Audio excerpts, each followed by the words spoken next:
putting myself out there was big. Like I said, I'm not a social media girl, but I wanted to grow a business, and we are a social media generation. Putting myself out there, constantly posting and sharing just sleep info is super important, but that's everywhere. You got to get them to you want moms to get to know you and who you are if they're going to trust you with their baby. So be authentic.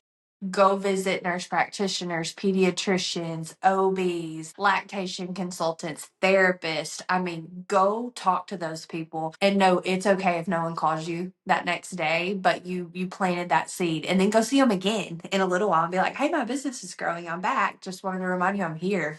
Be there, put yourself out there, and it doesn't happen overnight. The biggest thing too is I think something that was very successful for me is I had a wait list before I graduated.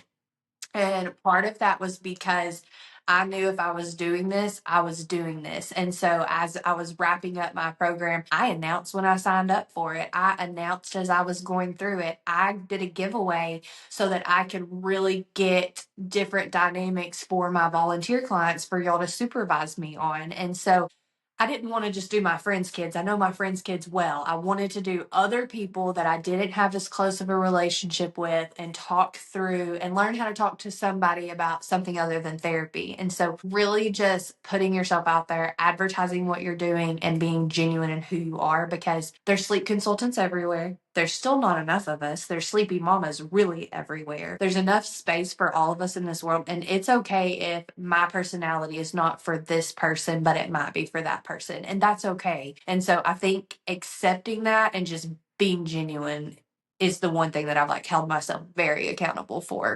Yeah. Yeah, I love that. You and I talked a lot about that a couple of weeks ago when we connected, and just like how important it is to be who we truly are and be honest and transparent about the process and what Yeah. this looks like. And we talked about like the no gentle, no tears and all of that.